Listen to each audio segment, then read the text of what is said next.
It's Tuesday, and welcome to Tiltcast Shortz, the new show that hopes you bought RAM a month ago. I'm Nauss. I'm Jason. I'm Rusty. And we just got back from Thanksgiving, and everything hit the fan. So, Rusty. Yes. Oh, dude. Everything hit the fan in a big way. Well, this has been coming, but oh my God, is it dumb? All right, so today's story about RAM. RAM. Yeah, dude. So RAM prices are absolutely bonkers right now. And it's not just RAM. What we're looking at here is a shortage that is brought on by our favorite topic these days, AI. There is a massive demand for RAM, specifically DRAM, for RAM and GPU and NAND memory for the data center. And having been in a data center in the past, I can tell you there's a lot. It's a game of scale. There is so many things stuffed in a small space. But what the problem here is that there isn't enough RAM being produced to meet the demand of today's AI hungry market.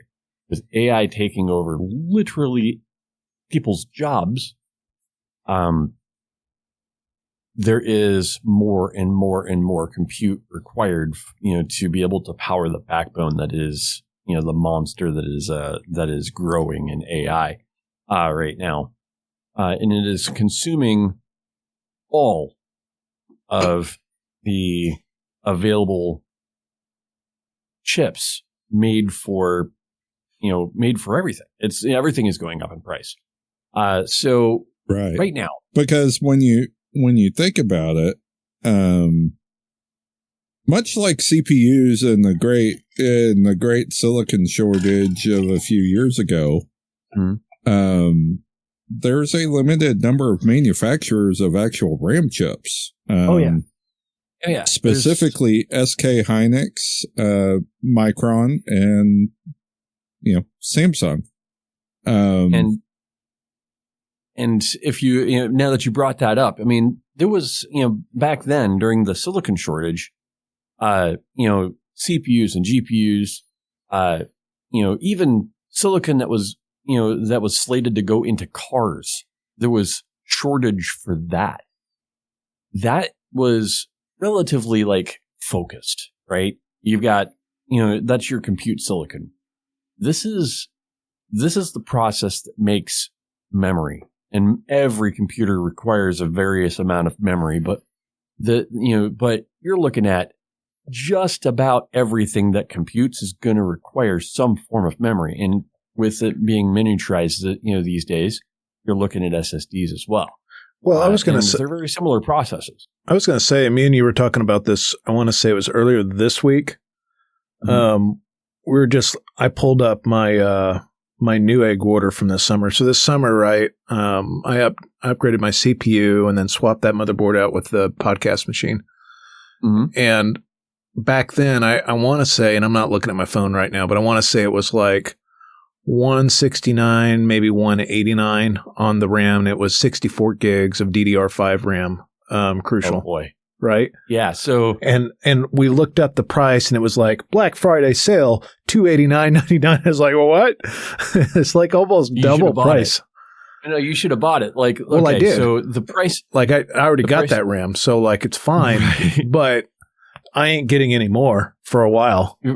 And from where I'm at, I build systems on the regular in my day job, and there has been a call to halt on all of this, and the reason why is both DDR4 and DDR5 RAM. It's gonna bleed over into additional RAM types as well. So you're looking at the possibility of DDR6 and GDDR6, things like that. It's all run off of some very similar manufacturing processes, right? And there's a shortage of it all.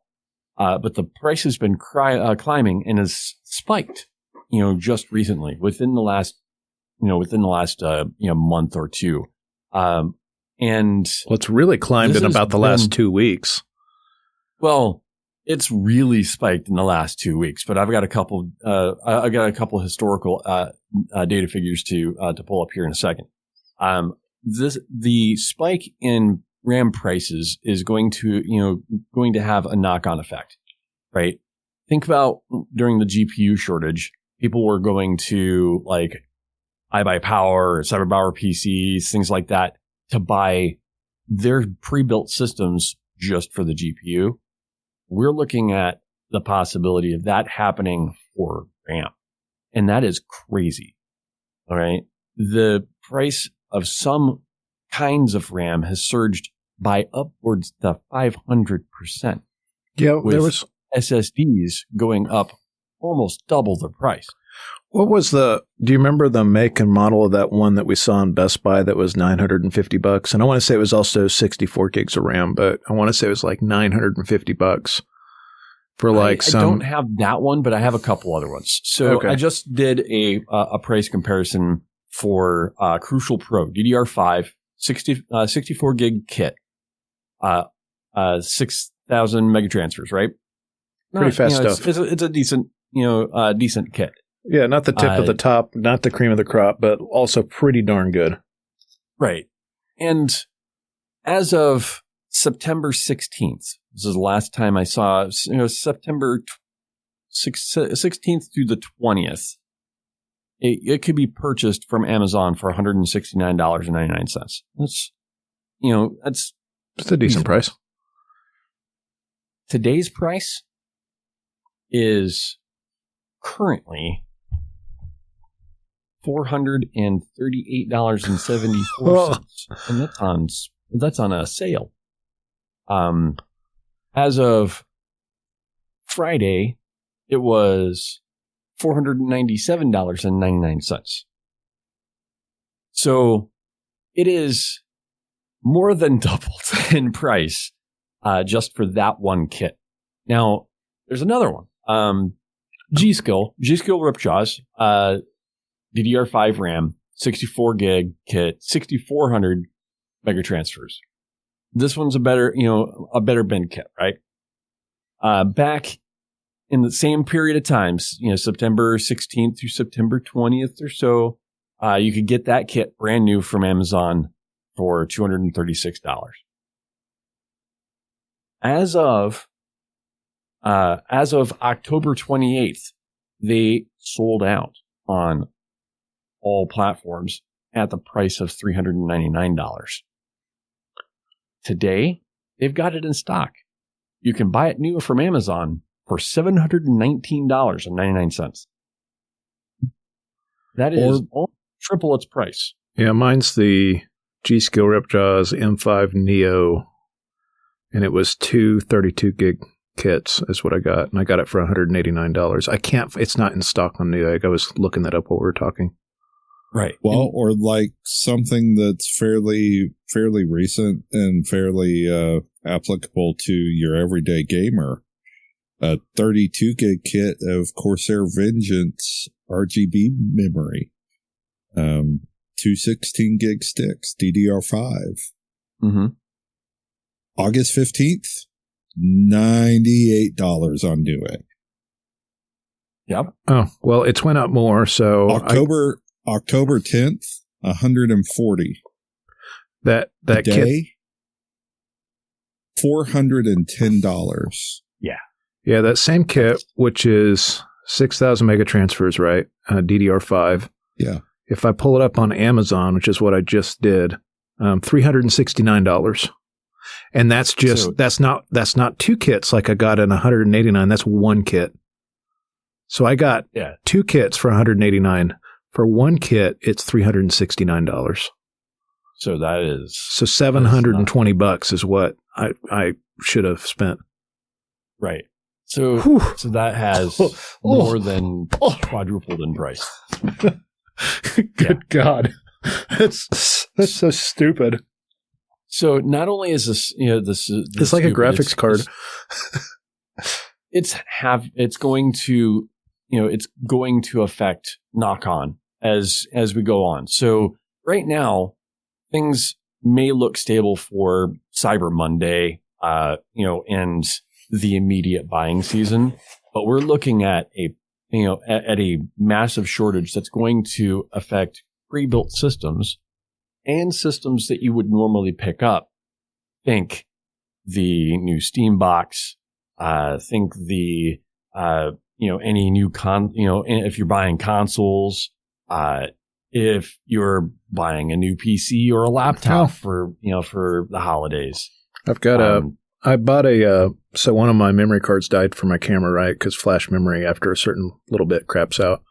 Haven't opened this yet, but I'm kind of glad I did because I feel like anything memory related at this point is going to become ridiculous. This is a 512 gig stick that I use in my camera, right? And I usually have one spare on me anytime I'm shooting photos because if I've had them crap out, like I've had 2 crap out in the 3 years that I've been taking photos. So almost always, I always have a spare on me, right? And I picked that up because I caught it on a good price. It had a good transfer speed, right? Like, so this one's 100 megabytes a second, or 100 megabytes a second, which is good for those. And I was just like, oh yeah, I saw this for $40 at Walmart. And I was just like, snag, I'll need this again at some point. And I'm glad I did. And usually it's important for photo or video work to get a fast card because, especially you Nikon users that shoot like freaking 100, 200 shots a second trying to catch that freaking airplane.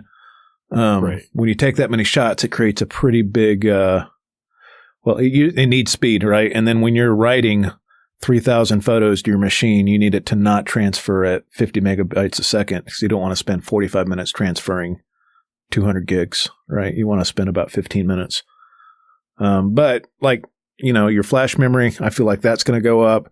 Not to mention what this will tie into a later story this week, pricing on new consoles, right? Like we've got new PlayStation coming out, and I think PlayStation's in a good place because they bought a lot of surplus.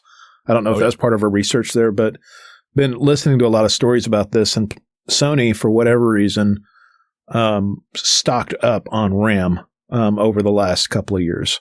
And so they have a surplus, Microsoft so they don't, and Microsoft did not. So, we've got a new Xbox coming out. I'm sure that'll affect the price of that. When pretty sure it'll affect the price of the Steam machine. And I think that's a lot of why the speculation keeps going all over the place with the Steam machine, because the most expensive component is not the CPU anymore or the GPU. It's now the RAM, which is bizarre. And they're using that. What do they call the laptop RAM? Is it NAND? For whatever that form factor is that you use on a laptop. Oh, that's like SODIMMs. SODIMMs, that's right. SODIMM memory. Yeah. So, but that all uses DRAM. SODIMM is just the form factor, right? But I mean, all of this uses similar silicon, right? And similar transistors, and it's all part of the same stuff that people are now using in these AI data centers, right? Like locally here in Oklahoma, we've got a bunch of data centers popping up. The AI boom is big, and I don't think that anybody knows exactly what we're using it for yet. But everybody's investing in it. Everything's being built up. And we don't have the silicon to supply all of those needs, Yeah, it's literally affecting everything. And just like you're saying before, like I don't think anybody thought it would grow this fast, but the level of investment that's gone into it, like NVIDIA is worth how many trillions of dollars now? It's over $1 trillion, right? They went directly from being, like a graphics company to an AI company. It's crazy. Their graphics are secondary, like even tertiary at this point. Like none of us even saw that coming. Like 10 years ago, NVIDIA was just the maker of the best graphics card, right? Right. And out of nowhere, even 5 years ago, I mean, we knew their graphics cards were being used for a lot of AI generation, experimentation that was happening at the time. Bitcoin was our biggest obstacle 5 years ago, though. That was why those 30 series cards were astronomical, if you guys remember that. Because remember me and Rusty refreshing, if you go back in old episodes, me and you were spent the better part of like 2 to 4 weeks trying to get that stupid card about this time in 2020, I want to say. It was pretty crazy. Like I felt like I was privileged to spend, the $2,000 I spent just to be done with the. We both spent a lot of money. Yeah.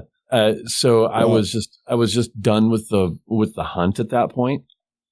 It's been a solid card, but with this, with this, we're looking at yet another set of price increases. Like we needed any more for the graphics cards. They're already too expensive, right?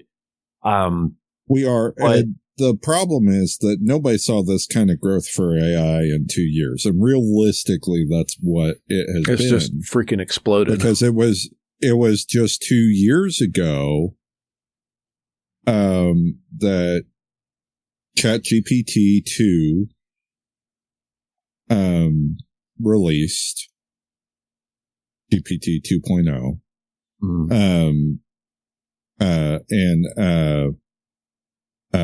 God, what was Gemini. that first image generation? First image generator. I don't know that the image generation is generating the growth as much as it is that companies all have AI initiatives at this point. Even the company I work for that'll go unnamed. Yeah. Right. We've got Gemini doing these things called gems that we're working on to create work processes and workflows with very specific instructions that everybody's going through right now. And then for, SOP, standard operating procedures, right? People are writing out rough drafts and having Gemini like redo it to create a better SOP out of the rough draft. People are using it in their emails now, right? Like Gemini is being used all over the place for. Which I found hurtful and ridiculous. Yeah, you have to be careful with I still find that hurtful and ridiculous to this day because I can spot an AI edited email within seconds. I mean, my position has me looking at a lot of emails, and I was, and I know that this is people are getting lazy with it. The way that things are going, there is no stopping this, the AI train. Now that it's kind of been let out of its cage, it is a real monster, and it's going to have a massive. It's already having a massive impact, but it's going to have a massive impact on the future. What we're looking at. And in our short-term future, that means don't buy RAM for now because you're going to pay more than your PC's price for it. Not only are you, is it becoming almost impossible to build a PC these days. As a PC builder, just picking up the parts is, you have to take a bank loan out now to be able to do that. You didn't used to, but now the idea of getting a computer that can game has gone from being a $1,000 wish to a $3,000 or $4,000 wish, and it's not stopping. And that's really concerning. We're looking at GPUs being impacted, RAM being impacted, your SSD memory going to be impacted. All of these things are going to go up in price over the next year, and it doesn't look like it's slowing down anytime soon. Just the capacity to make the RAM chips required to be able to meet demand and be able to put product on the market for people like us to be able to build computers, it's not there.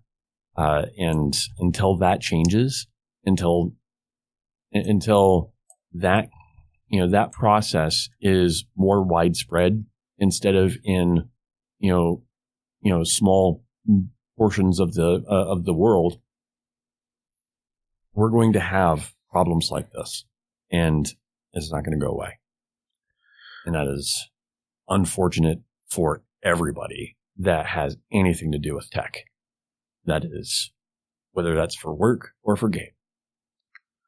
Oh, yeah.